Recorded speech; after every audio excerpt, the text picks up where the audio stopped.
Hi, good evening, everyone. I'm Chief Meteorologist Janessa Webb. It's great to see you this evening, especially with all this clearing that's taking place across the district. It's soon to change as we are awaiting the arrival of our next storm system, along with temperatures dropping about 30 to 35 degrees. Have your extended forecast coming up.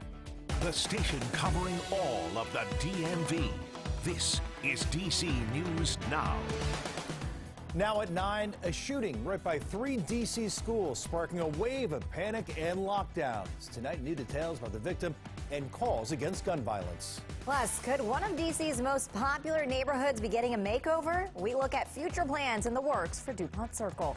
Plus, fixing a dangerous road in Fairfax County. Months after a crash claims the lives of 2 teenagers, new conversations are happening that put the community's concerns to rest.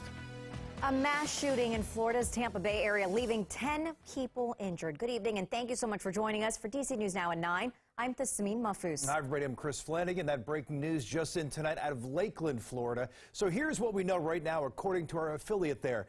2 of the 10 victims have critical injuries. The other's injuries are not life-threatening. One man was shot in the stomach, the other in the face.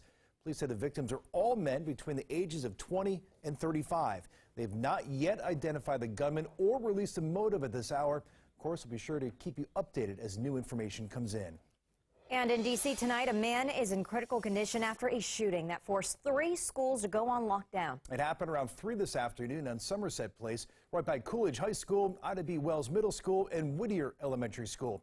Police say the victim works for the Safe Passage program, which helps students get to and from school safely. He was off duty at the time. Meanwhile, this is the second shooting during school hours near Coolidge High School since Friday. 4th District Commander Carlos Herrod speaking on the continued gun violence today. It's not something we could tolerate, but especially when it's this close to an elementary school, a middle school, and high school, where our children got to go around crime scene tape to get home. We can't accept it and we can't tolerate it. All right, no one's been arrested for today's shooting yet. Police are hoping witness video or home security footage will help them make an arrest. Hi, everyone. Switching gears for a moment, let's check out what's happening weather-wise across the D.C. metro area and all of the DMV. Man, what a fantastic start to your week. Mostly sunny conditions. I know when I was driving in today, I said, wow, 0 cloud coverage. We are talking about the influence of high pressure. High pressure is retreating at this point, and now we are awaiting the arrival of our next storm system. And, man, you're going to notice a flip-flop in our weather pattern as we go into tomorrow. Official highs for Reagan today of 60 degrees.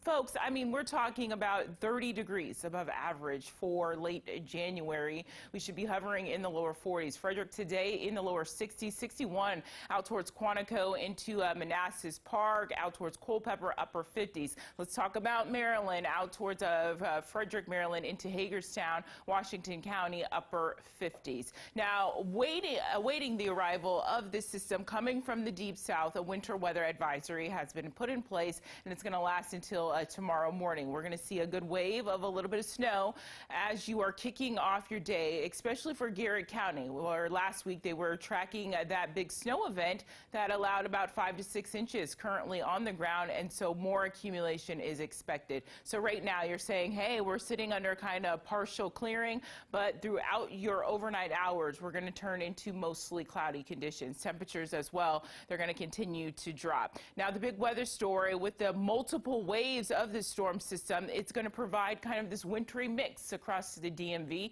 potentially giving the district its first official snowfall of the season. Hey, we'll time things out and track it in coming up. Vanessa, thank you. And new tonight, a major makeover for one of D.C.'s iconic neighborhoods. That's DuPont Circle. It'll look a lot different in a year or two. That is, if all goes as planned. Now, city leaders want to transform a 5-block stretch of Connecticut Avenue into a pedestrian-friendly streetscape. DC News Now, Daniel Hamburg is live in DuPont Circle, where the construction will happen. And Daniel, neighbors and business owners, they got a first look at the designs tonight. Yeah, Tasmin, those plans were presented tonight by DDOT at the DuPont Circle Hotel, where things got a little bit heated at times during public comment. While some people say this is a long time coming, others are concerned about impacts to businesses and safety when it comes to traffic in these neighborhoods. Right now, Connecticut Avenue and DuPont Circle is split up by this down ramp and underpass. For the last decade, local leaders have been petitioning the District Department of Transportation to turn it into a public plaza. And they found about $30 million to build over this deck and then streetscape Connecticut Avenue. So it's going to renew all of DuPont Circle. Monday night, DDOT unveiled final plans for the overdeck and streetscape project, which will stretch 5 blocks on Connecticut Avenue from DuPont Circle up to the Washington Hilton Hotel. The roadbeds may be a little bit narrower, and there'll be a bike lane next to it. And so skinny streets make for slower traffic. Slower traffic is better for the pedestrian environment. And pedestrian environments are great for restaurants and retail. The standout concern at this public meeting, safety, with cars detouring down residential roads during a 27-month-long construction project. What are you going to do about the impacts this project's going to have on 19th Street? This is a safety issue. A safety issue. There are children and elderly people living on 19th Street. DDOT representatives promising to look into their concerns, saying construction is still 9 months away. Some restaurant and retail owners are also concerned about getting foot traffic in the door during the work. It can be very disruptive to business for about 6 weeks while they're working in front of your door. Now, the DuPont Circle Business Improvement District is working with the City Council on a possible grant funding program as well as a tax abatement program to ease some of those concerns. When all is said and done, this streetscape, of course, will look a lot different. Some of those roads will make it so that less cars can get through and there will be less parking spaces because of those bike lanes. We're live in DuPont Circle. Daniel Hamburg, DC News Now. And developing tonight, President Biden plans to end the nation's 2 COVID-19 national emergencies in May. So it's been almost 3 years since they were first declared. The move to end the declarations will allow the government to treat the virus as an endemic rather than a pandemic. It will also shift the development of vaccines and treatments away from the direct management of the federal government. And new details tonight. Neighbors in Adelphi, Maryland are sounding off over what they say has been a dangerous intersection for years. We're talking about Riggs Road and Bucks Lodge Road. 2 children and 2 adults were struck by a driver there this morning. People we spoke with say the road has been a problem for a long time. This has been happening for years. I've been living in the area for maybe 15 as a parent. It is a concern because I don't want my child to be walking on a street where there's no sidewalk.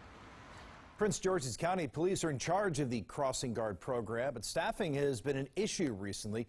We did ask if they'd reconsider putting a crossing guard there. Given what happened today, we're told that is still under review. And developing tonight, people in Fairfax County are singing the same tune about a dangerous stretch of road there. Yeah, tonight we're hearing from concerned neighbors, politicians trying to help, and also the father of a teenage girl who lost her life on that road earlier this month. Our Northern Virginia Bureau reporter Max Marcilla joins us live from Lee Chapel Road in Fairfax Station. Max, this is a community that feels like they've had to deal with enough heartache. That's absolutely right. They say that the crash in which 2 teenage girls were found dead and another one was taken to the hospital with life-threatening injuries was just so bad and so tragic. They never want it to happen again, which is why they've been pushing for change. And today we got a look at some of those proposed changes. And again, these folks hope that with those being implemented, nothing like that will ever happen again here. I lost a piece of my life. The biggest piece of my life. It's the emotional plea from a father who lost his 16-year-old in this crash on Lee Chapel Road earlier this month. His pain is guiding a push for change. Weeks ago, we told you this Fairfax County road had seen 124 crashes between 2017 and 2022.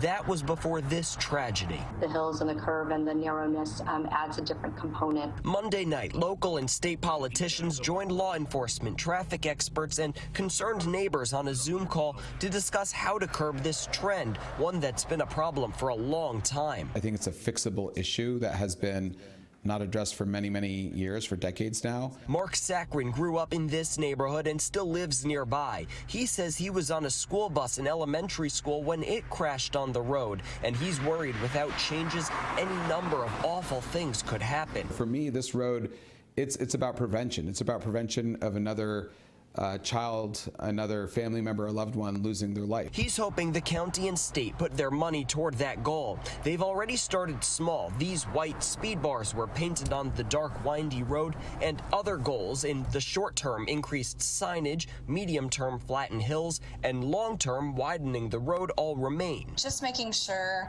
that we're doing everything possible we can to talk to students about speed, to talk to them about wearing their seatbelts. And in the meantime, encouraging young drivers to be cautious. Police say in the deadly crash this month, the car was going over 100 miles an hour. Now, one other potential change of note, that there is a proposal for a speed limit sign that would flash the word slow down if it detects a driver on this road is going more than 40 miles an hour. Reporting live on Lee Chapel Road, Max Marcilla, DC News Now. And coming up, more officers terminated and a louder call for police reform, what Congress will do after the horrific beating of Tyree Nichols.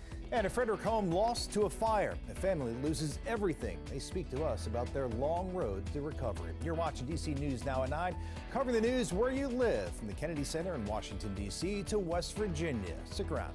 We're back right after this.